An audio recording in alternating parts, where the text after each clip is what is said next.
Hi, my name is Lori and welcome back to another video. I'm coming to you from the mountains and today I'm going to be showing you how to make cheese boreg.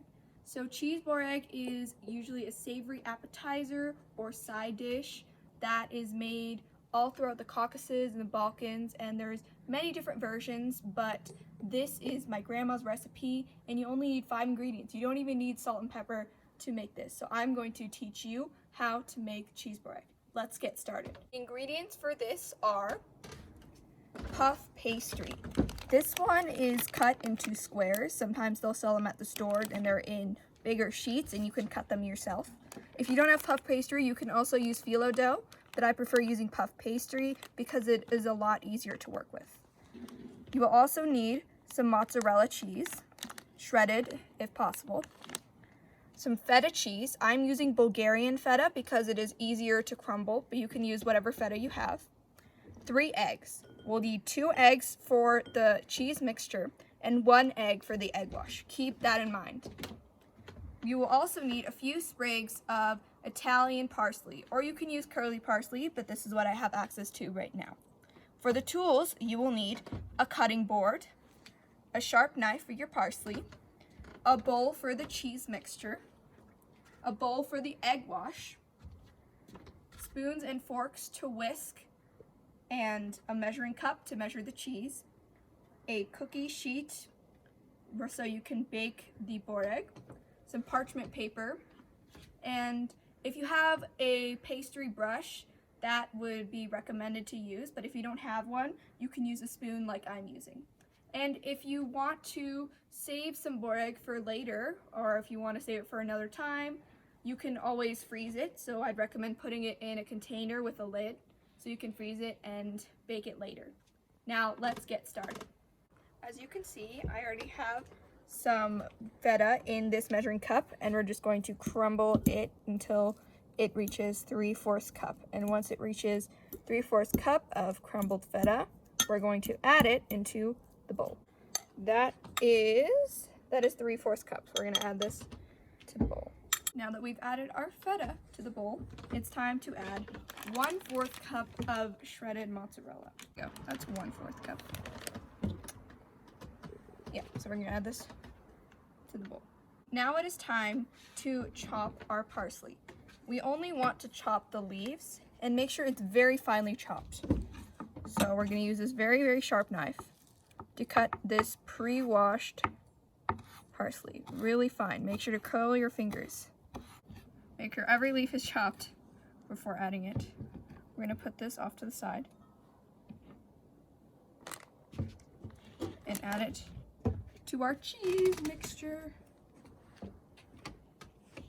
Now that we added our parsley to the cheese mixture, it's time we're going to crack 2 eggs. Make sure to leave the 3rd egg for the egg wash because we don't want 3 eggs in this cheese mixture.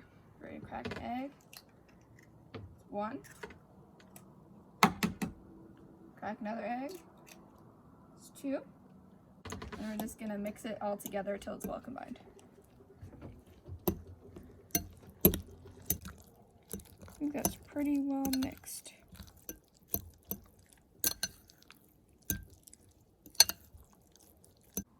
Now that our cheese mixture is off to the side, we're going to start preparing our puff pastry to fill.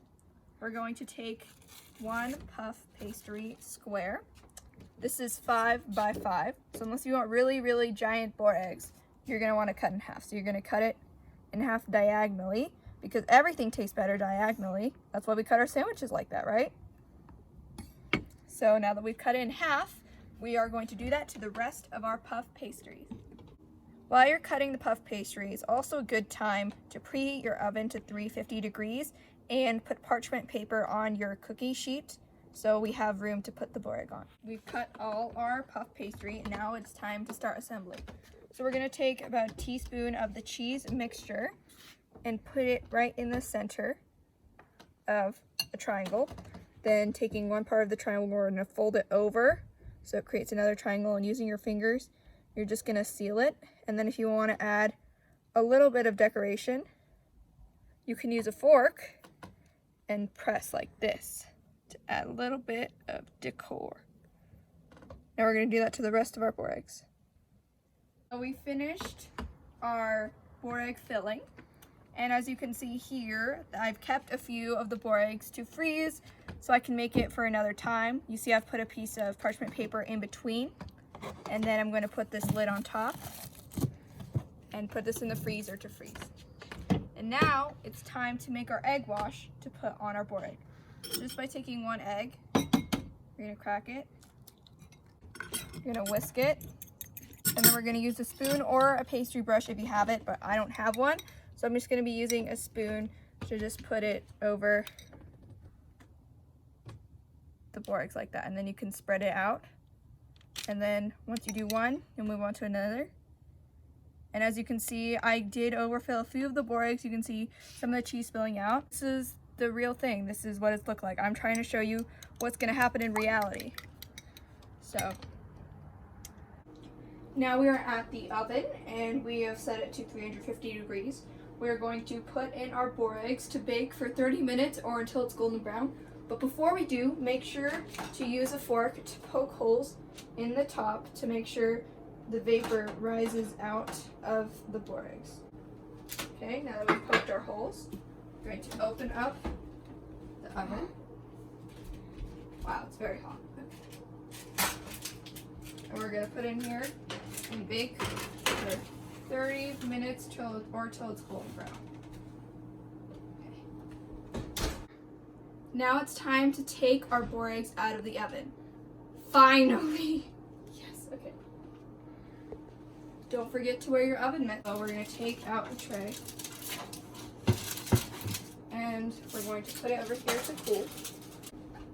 And that's going to be the end of our video. Thank you guys so much for watching. Don't forget to like, comment, subscribe, and turn on my post notifications to get notified every single time I post a video. It really means a lot to me that you guys are watching my videos, and feel free to suggest anything you want me to make down in the comments below. Anyway,